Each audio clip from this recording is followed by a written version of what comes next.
25 सितंबर 1935। Shri KSN Iyer एक railway अधिकारी ने जप के संबंध में प्रश्न किया।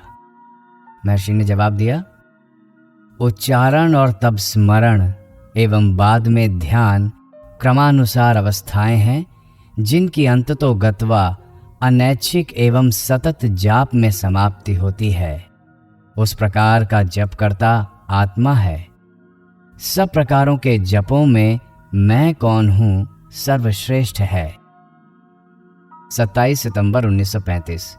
श्री एकनाथ राव इंजीनियर ने प्रश्न किया, गुरु का आशीर्वाद ना सही, पर यदि उनसे प्रोत्साहन भी ना मिले तो उस नैराश्य के बारे में क्या? महर्षि कहते हैं, ये केवल अज्ञान ही है। ये खोज आवश्यक है कि निराशा आदि किसे हुई है। सुषुप्ति के पश्चात उत्पन्न अहम भाव का भूत ही ऐसे संकल्पों का शिकार बनता है।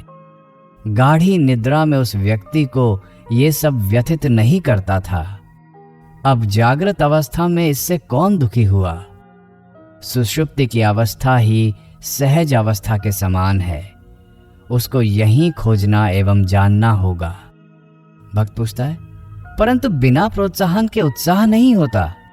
महर्षि कहते हैं, क्या ध्यान करते समय व्यक्ति को किसी प्रकार की शांति का अनुभव नहीं होता? यही प्रगति का चिन्ह है। निरंतर अभ्यास द्वारा ये शांति अधिक गहन तथा अधिक दीर्घकालीन होती जाएगी। इससे लक्ष्य की प्राप्ति भी होगी। श्रीमद् भगवद गीता के 14 अध्याय के अंतिम श्लोकों में गुणातीत का वर्णन है। यही अंतिम अवस्था है। इससे पूर्व की अवस्थाएं अशुद्ध सत्व, मिश्रित सत्व तथा शुद्ध सत्व हैं।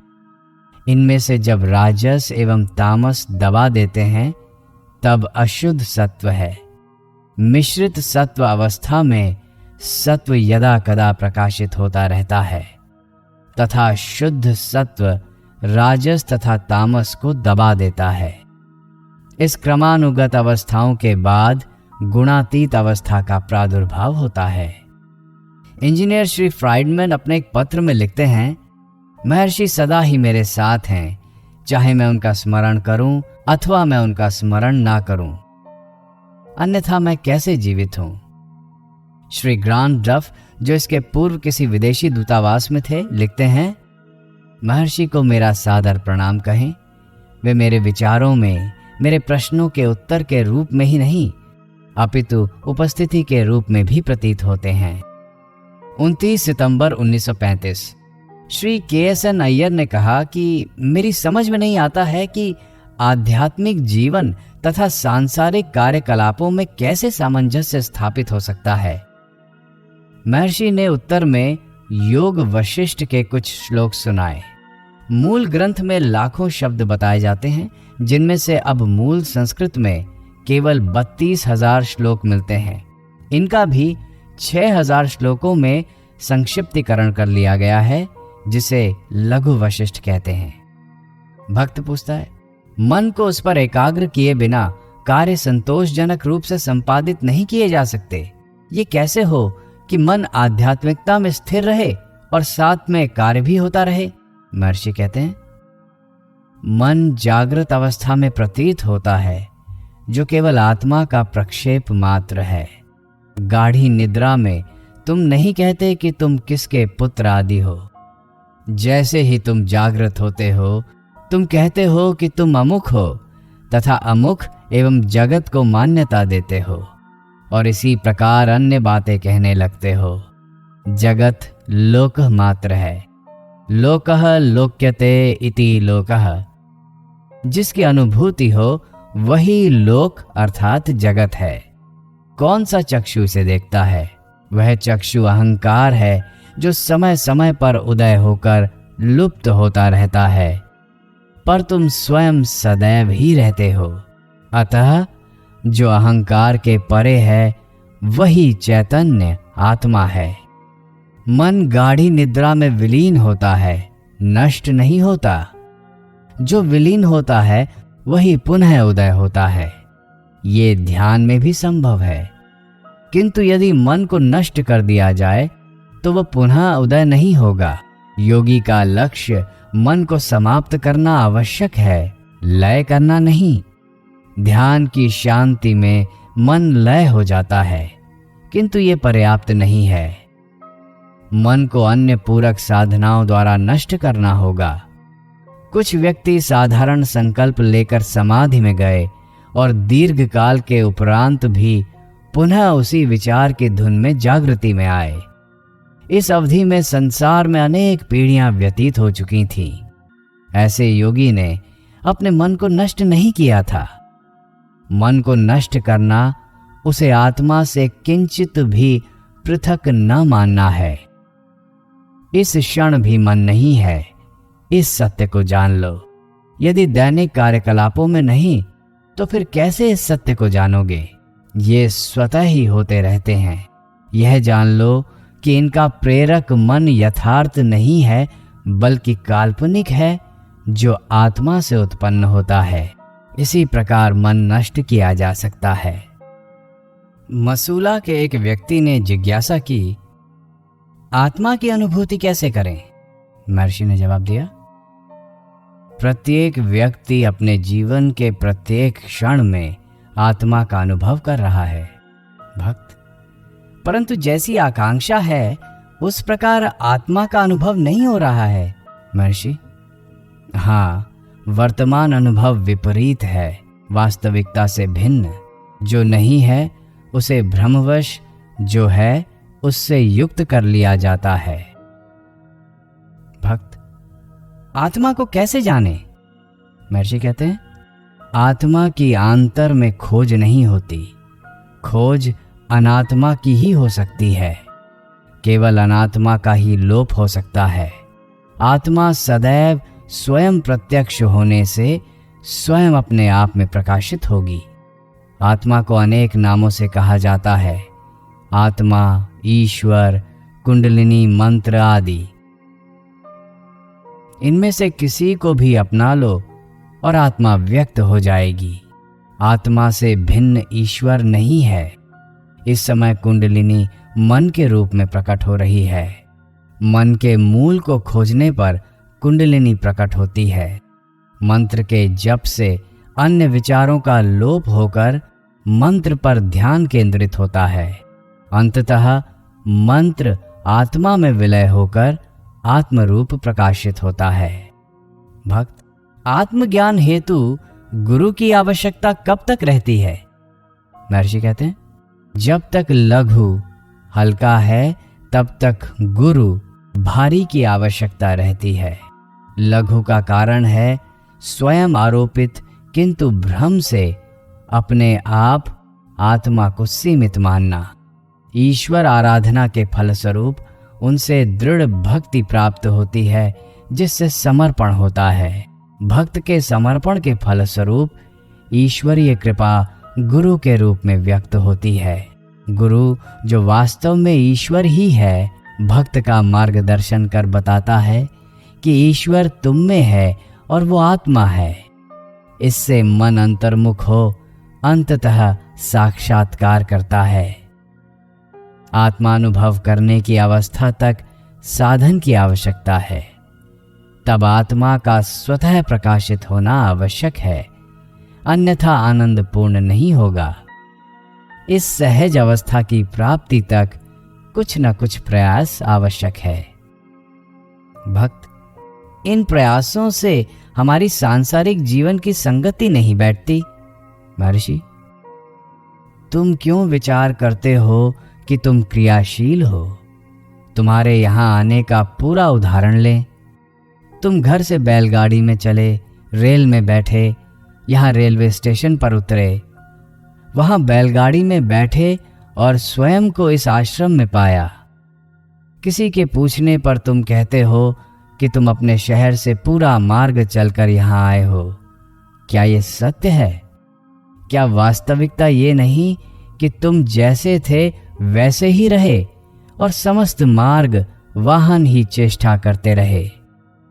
जिस प्रकार उस कार्य को भी तुम भ्रांतिवश अपने स्वयं का कार्य मान लेते हो, उसी प्रकार अन्य कार्यों के लिए भी ऐसा ही समझो। वे स्वयं तुम्हारे नहीं हैं, वे ईश्वरीय कार्य हैं। भक्त, इस विचार का परिणाम मानसिक शून्यता होगी और कार्य की ठीक ठीक प्रगति नहीं होगी। महर्षि, इस शून्यता तक पहुंच जाओ, तब बाद में मुझसे कहना। भक्त, ऐसा कहा जाता है कि ज्ञानियों का दर्शन आत्म साक्षात्कार में सहायक होता है। हाँ, वो सहायक होता है।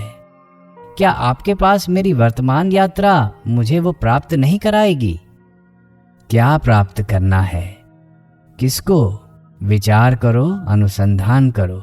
ये संशय किसको है? यदि स्रोत को खोज लें, संशय लुप्त हो जाएगा। 3 अक्टूबर 1935। एक सरल और अत्यंत श्रद्धालु भक्त का एकमात्र 3 वर्षीय बालक दिवंगत हो गया। अगले दिन वो सपरिवार आश्रम में आया। महर्षि ने उनके संदर्भ में कहा, मन के अभ्यास से मनुष्य दुख तथा शोक को धैर्य के साथ सहन कर सकता है। संतान का वियोग सब दुखों से कठोरतम है। जब तक तुम अपने को एक निश्चित आकार मानोगे, तभी तक दुख रहेगा। उस आकार के अतीत होने पर यह अनुभव होगा कि आत्मा अमर है। वहां न मृत्यु है न जन्म। जन्म केवल शरीर का है। शरीर देह भाव की सृष्टि है, किंतु सामान्यतः अहंकार देह से पृथक दृष्टिगोचर नहीं होता। उसका सदैव देह से तादात्म्य माना जाता है। विचार ही महत्वपूर्ण है। बुद्धिमान मनुष्य को विचार करना चाहिए कि क्या वो गाढ़ी निद्रा में अपने शरीर से परिचित था। वो उसे जागृत अवस्था में क्यों अनुभव करता है? किंतु यद्यपि सुषुप्ति में देहानुभूति नहीं थी, पर क्या तब आत्मा का अस्तित्व नहीं था? गाढ़ी निद्रा में वो कैसे था? जागृति में वो कैसे है? क्या अंतर है? अहंकार का उदय होना ही जागना है। उसी समय संकल्प उदय होते हैं। उसको मालूम करो कि संकल्प किसको है, वे कहाँ से उदित होते हैं। उनका उदय चैतन्य आत्मा से ही हो सकता है। इसकी अस्पष्ट अनुभूति भी अहंकार के निराकरण में सहायक होती है। तदुपरांत एक अनंत सत्ता की अनुभूति संभव हो जाती है। उस अवस्था में शाश्वत सत्ता के अतिरिक्त अन्य व्यक्तित्व नहीं रहता।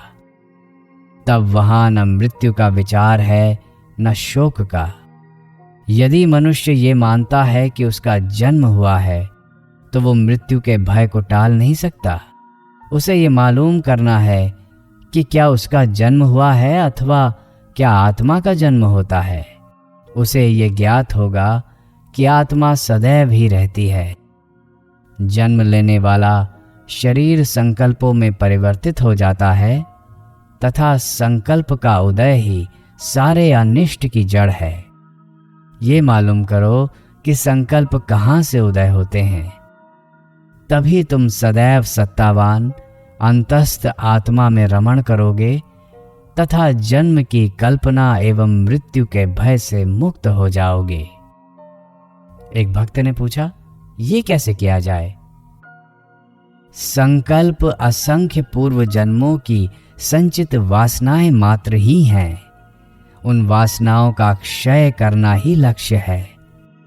वासना मुक्त अवस्था मूल अवस्था है एवं शुद्धता की नित्य अवस्था है।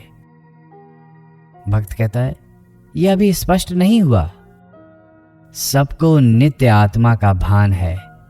मनुष्य बहुतों को मरते देखकर भी स्वयं अपने को अमर मानता है, क्योंकि यही सत्य है। बिना जाने भी वास्तविक सत्य अपने आप को प्रकाशित करता है। चैतन्य आत्मा के जड़ शरीर के मिलने से मनुष्य को भ्रांति हो जाती है। इस भ्रांति का अंत होना चाहिए। भक्त, इसका अंत कैसे होगा? जिसका जन्म हुआ है उसका अंत अनिवार्य है। भ्रांति तथा देह भाव अहंकार साथी हैं। इसका उदय तथा लोप होता रहता है, परंतु सत्यता का न कभी उदय होता है न लोप होता है, वह तो नित्य ही है। जिस गुरु ने ऐसी अनुभूति कर ली है वो ऐसा कहता है। शिष्य सुनता है, शब्दों का मनन करता है तथा आत्मा की अनुभूति करता है। इसको दो प्रकार से कहा जा सकता है।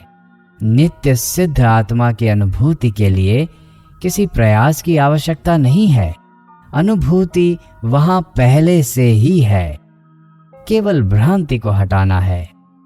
कुछ लोग कहते हैं गुरु के शब्द मात्र से ही भ्रांति का तत्काल निवारण हो जाता है। कुछ कहते हैं कि अनुभूति के लिए ध्यान आदि आवश्यक हैं। दोनों ही सही हैं, केवल दृष्टि बिंदु का अंतर है। भक्त, क्या ध्यान आवश्यक है? उपनिषदों के अनुसार तो पृथ्वी भी नित्य ध्यान में है। भक्त, कर्म किस प्रकार उसे सहायता करते हैं? क्या इससे पूर्व संचित कर्मों के भारी बोझ को जिन्हें हमें हटाना है उनमें वृद्धि नहीं होगी? महर्षि, निष्काम कर्म करने से मन निर्मल होता है और उसे ध्यान में स्थिर होने में सहायता मिलती है। भक्त, यदि बिना कर्म के निरंतर ध्यान करें तो?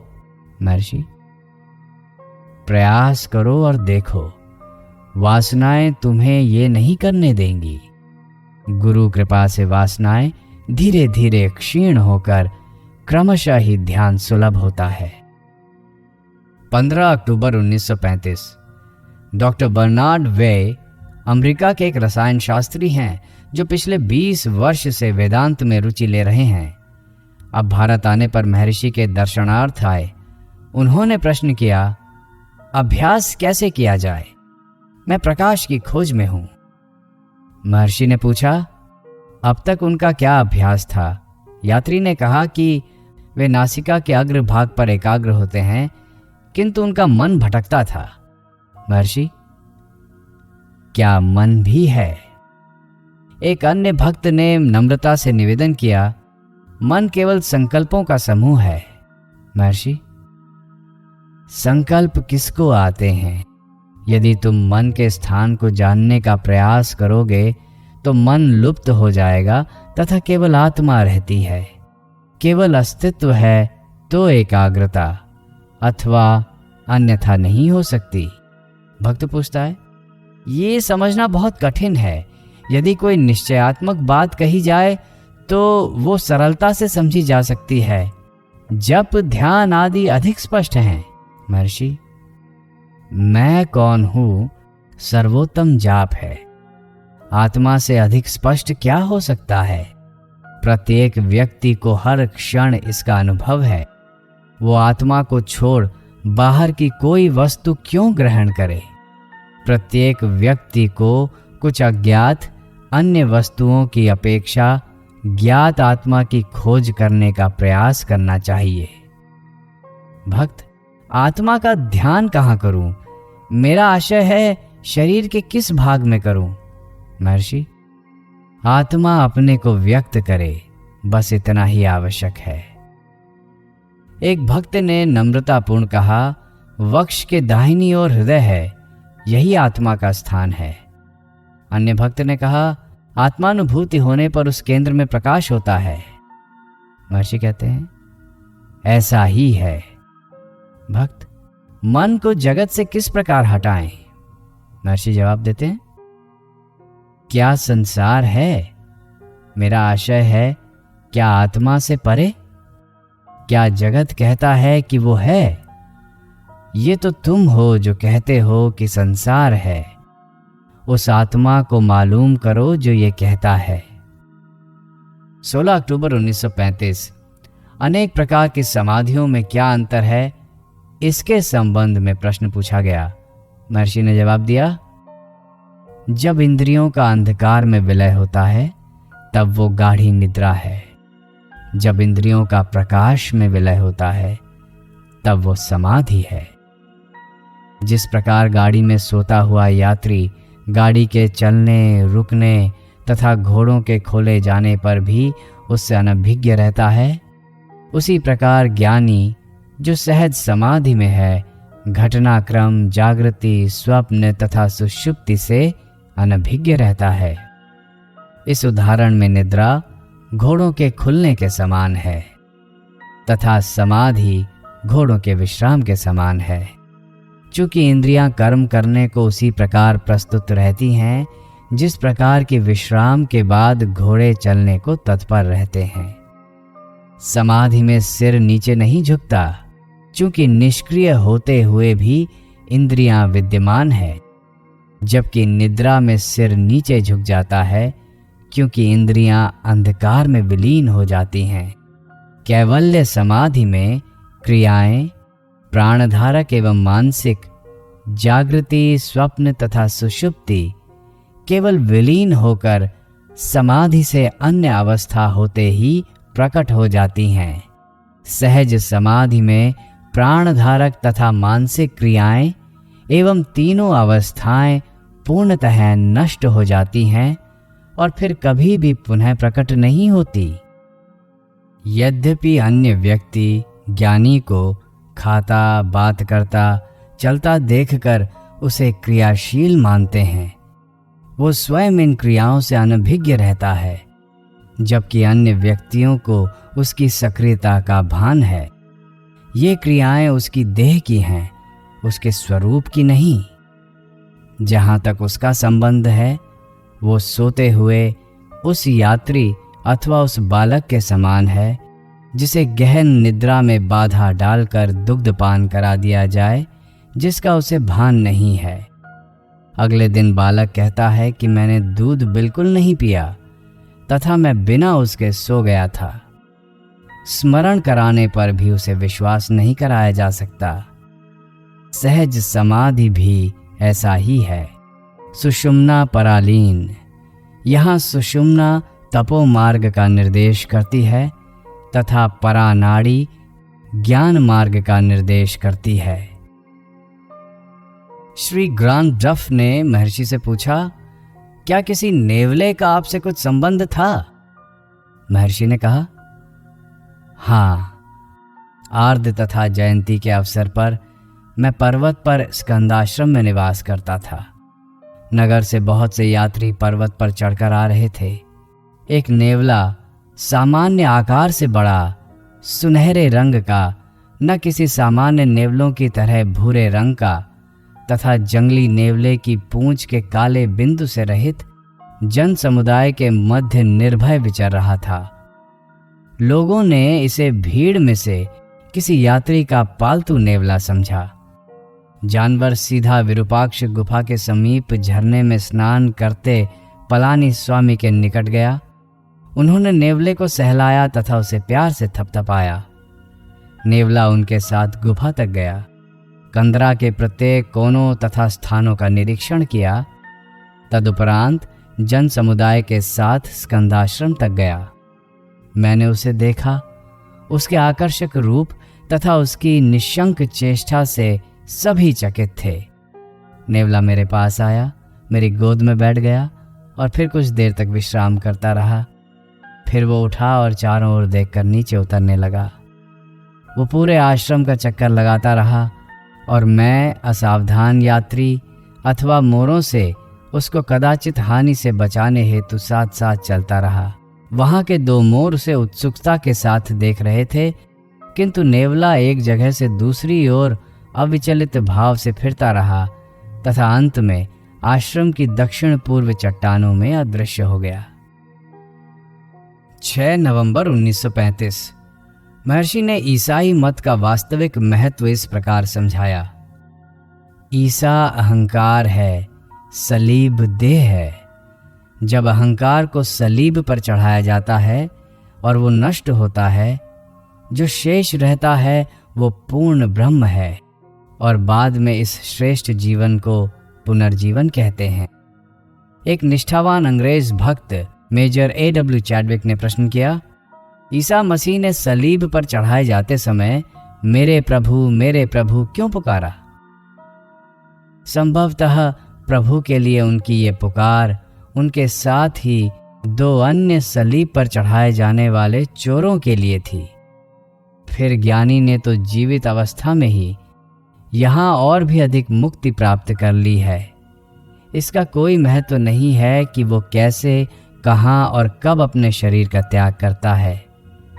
कुछ ज्ञानियों को कष्ट होता सा प्रतीत होता है, अन्य समाधिस्थ हो सकते हैं, तथापि दूसरे मृत्यु से पूर्व दृष्टि से ओझल हो सकते हैं, पर इससे उनके ज्ञान में कोई अंतर नहीं पड़ता। इस तरह के कष्ट का आभास दर्शक को ही होता है, ज्ञानी को नहीं, क्योंकि वो पहले ही आत्मा एवं शरीर की मिथ्या एकत्या की सीमा को पार कर चुका है। उपरोक्त महाशय ने प्रश्न किया, संत पौल के दिव्य दर्शन में ईसा का क्या महत्व है? महर्षि कहते हैं, दिव्य दर्शन पूर्ण है, उसका आकार से संबंध नहीं है। जब संत पौल को आत्म अनुभव हुआ तब उस प्रकाश को उन्होंने ईसा का प्रकाश माना। भक्त पूछता है, किंतु तब तक पौल ईसा के प्रेमी नहीं थे। महर्षि, प्रेम तथा घृणा का कोई महत्व नहीं, ईसा का भाव मन में था। यह रावण जैसी स्थिति थी। ईसा का प्रकाश तथा आत्म साक्षात्कार एक ही हैं। एक बंगाली यात्री ने प्रश्न किया कि मन पर नियंत्रण कैसे करें? महर्षि, तुम मन किसे मानते हो? भक्त, जब मैं ईश्वर पर विचार करने बैठता हूं तो विचार अन्य विषयों में भटकने लगते हैं। मैं इन विचारों पर संयम करना चाहता हूं। महर्षि कहते हैं, भगवद गीता में ऐसा कहा गया है कि मन का स्वभाव ही चंचल है। व्यक्ति को अपने विचारों को ईश्वरोन्मुख करना चाहिए। चिरकालीन अभ्यास से मन संयमित तथा स्थिर हो जाता है। मन की चंचलता एक दुर्बलता है जो संकल्पों के रूप में और उसके कारण शक्ति के अपव्यय से उत्पन्न होती है। मन के एक ही विचार पर केंद्रित करने से शक्ति का संचय होता है तथा मन अधिक बलवान होता है। भक्त पूछता है, मन की शक्ति से क्या तात्पर्य है?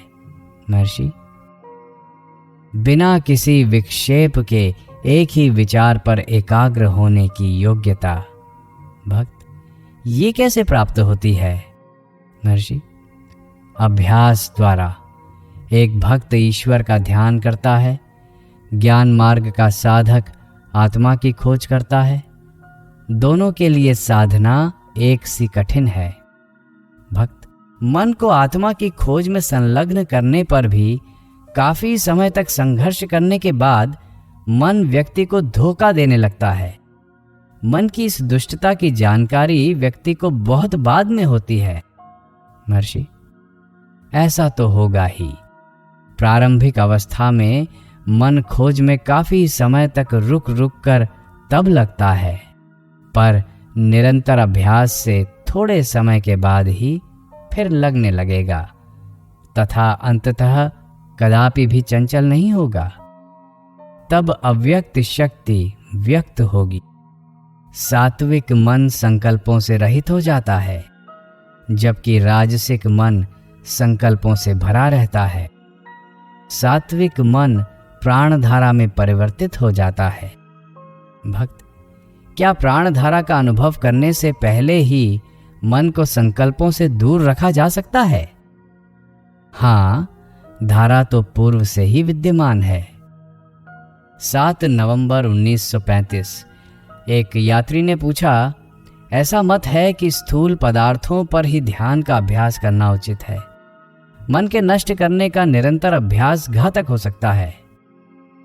महर्षि कहते हैं, किसके लिए घातक हो सकता है?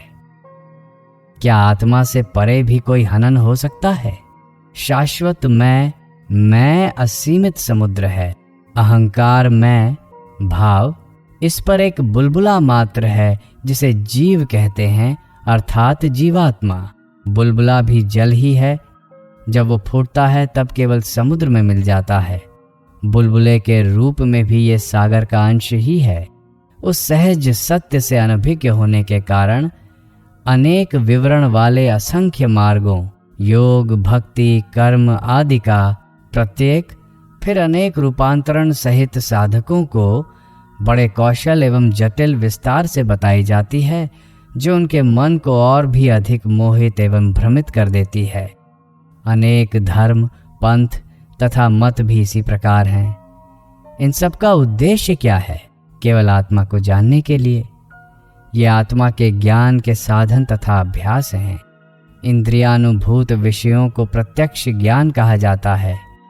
क्या आत्मा से अधिक प्रत्यक्ष और कोई वस्तु हो सकती है जिसका किसी इंद्रिय की सहायता के बिना प्रतिक्षण अनुभव हो रहा है? इंद्रियानुभूति तो अप्रत्यक्ष ज्ञान ही हो सकता है, प्रत्यक्ष नहीं। केवल स्वयं की चेतना ही प्रत्यक्ष ज्ञान है, जैसा कि प्रत्येक का अनुभव है। व्यक्ति को स्वयं अपनी आत्मा को अर्थात चेतन को जानने के लिए किसी अन्य की सहायता की आवश्यकता नहीं है। एक असीमित, शाश्वत, पूर्ण अपने आप को मैं के रूप में अनुभव करता है, अर्थात सचेत होता है। यही इसकी मूल संज्ञा है। अन्य सभी संज्ञाएं यथा ओहुम बाद की उत्पत्ति है। आत्मा के भान का ही नाम मोक्ष है। महावाक्य अहम ब्रह्मास्मि इसका प्रमाण है। यद्यपि मैं की अनुभूति सदैव ही होती है, फिर भी व्यक्ति का ध्यान इस ओर आकर्षित कराया जाना आवश्यक है। केवल तभी ज्ञान का उदय होता है। इसी कारण उपनिषदों तथा ज्ञानी संतों की आवश्यकता है। 19 नवंबर 1935 अंबाला के एक सज्जन श्री रामचंद्र ने जिज्ञासा की, हृदय कहाँ है तथा साक्षात्कार क्या है? महर्षि कहते हैं, हृदय भौतिक नहीं है, वो आध्यात्मिक है। हृदयम मतलब हृत अयम, यह केंद्र है। यहाँ से संकल्प उदय होते हैं, उसी पर वे ठहरते हैं तथा वहीं पर वे घुल जाते हैं। संकल्प ही मन का विषय है तथा वे ही जगत की सृष्टि करते हैं। हृदय सबका केंद्र है। यतो वा इमानि भूतानि जायन्ते, जिससे ये जीव उत्पन्न होते हैं, उसे उपनिषदों में ब्रह्म कहा गया है। वह हृदय ही है, ब्रह्म ही हृदय है। भक्त, हृदय की अनुभूति कैसे हो? महर्षि, ऐसा कोई भी नहीं है जो क्षण मात्र को भी आत्मा के अनुभव से वंचित रहता हो, क्योंकि कोई भी ये स्वीकार नहीं करता कि वो कभी भी आत्मा से पृथक रहता है। वह आत्मा है, आत्मा ही हृदय है। भक्त, ये स्पष्ट नहीं हुआ। महर्षि, गहन निद्रा में तुम्हारी सत्ता होती है, जागृति में तुम रहते हो। दोनों अवस्थाओं में वही आत्मा है। अंतर केवल जगत के भान का तथा उक्त भान के अभाव का ही है। जगत का उदय तथा अस्त मन से होता है। जो उदय तथा अस्त होता है वह आत्मा नहीं है। आत्मा भिन्न वस्तु है। मन को उत्पन्न करती है, जीवित रखती है तथा विलीन कर देती है। इस प्रकार आत्मा अंतर्निहित मूल स्रोत है। जब तुमसे प्रश्न किया जाता है तुम कौन हो, तुम वक्षस्थल के दाहिनी ओर हाथ रखकर कहते हो मैं हूं। इस प्रकार तुम अनजाने ही आत्मा की ओर संकेत करते हो। इस प्रकार आत्मा का भान होता है, किंतु व्यक्ति दुखी है क्योंकि वो भ्रांतिवश मन तथा शरीर को आत्मा से मिला देता है। यह भ्रांति मिथ्या ज्ञान के कारण है। केवल इस अज्ञान का निवारण आवश्यक है। इस निवारण से साक्षात्कार होता है। भक्त, मन को वश में कैसे करें? महर्षि, मन क्या है? मन किसका है? भक्त, मन सदैव चंचल रहता है, मैं इसको वश में नहीं कर सकता। महर्षि, मन का स्वभाव ही चंचल होना है। तुम मन नहीं हो। मन उदय होता है और अस्त होता है। वह अस्थाई तथा अनित्य है, जबकि तुम नित्य हो। आत्मा से अन्य कुछ नहीं है। आत्मा में अधिष्ठित होना ही आवश्यक है। मन की चिंता त्याग दो। यदि इसके स्रोत को खोज लोगे तो ये नष्ट हो जाएगा और शुद्ध आत्मा शेष रहेगी। क्या मन को वश में करने की आवश्यकता नहीं? महर्षि, आत्मा की अनुभूति होने के बाद नियंत्रण करने को कोई मन नहीं रहेगा। मन के नष्ट होने के बाद आत्मा प्रकाशित होगी। जिसने साक्षात्कार कर लिया है उसका मन सक्रिय हो अथवा निष्क्रिय, उसके लिए केवल आत्मा रहती है। चूंकि मन देह तथा जगत आत्मा से पृथक नहीं है, वे आत्मा में उदय होते तथा आत्मा में अस्त होते हैं। आत्मा से पृथक उनकी सत्ता नहीं है। क्या वे आत्मा से भिन्न हो सकते हैं? केवल आत्मा का बोध रखो। इन मिथ्या वस्तुओं की चिंता क्यों? वे आत्मा को कैसे प्रभावित कर सकते हैं? एक सन्यासी ने जिज्ञासा की, ऐसा कहा जाता है कि आत्मा मन से परे है, फिर भी साक्षात्कार मन द्वारा ही होता है। मनो न मनुते मनसा न मतम तथा मनसै वेदम आप्तव्यम। मन उसका मनन नहीं कर सकता, मन उस पर विचार करने में समर्थ नहीं तथा मन ही उसका अनुभव कर सकता है। इन विरोधाभासों में समाधान कैसे हो? महर्षि कहते हैं, आत्मा का ज्ञान मृत मनस अर्थात संकल्प शून्य तथा अंतर्मुखी मन से होता है। तब मन स्वयं के स्रोत को देखकर वही हो जाता है। यह दृष्टा द्वारा दृश्य को देखना जैसा नहीं है। जब कमरे में अंधेरा होता है तो प्रकाश के लिए दीपक और पदार्थों को देखने के लिए चक्षुओं की आवश्यकता होती है, किंतु सूर्य के उदय हो जाने के पश्चात किसी दीपक की आवश्यकता नहीं होती और दृश्य पदार्थ दिखते हैं। सूर्य को देखने के लिए किसी दीपक की आवश्यकता नहीं है। स्वप्रकाशित सूर्य की ओर तुम अपने नेत्रों को मोड़ लो, यही पर्याप्त है। मन के साथ भी ऐसा ही है। दृश्यों को देखने के लिए मन के प्रतिबिंबित प्रकाश की आवश्यकता है। हृदय को देखने के लिए मन को अंतर्मुक्त करना ही पर्याप्त है। तब मन अपने आप को खो लेता है तथा हृदय प्रकाशित होता है।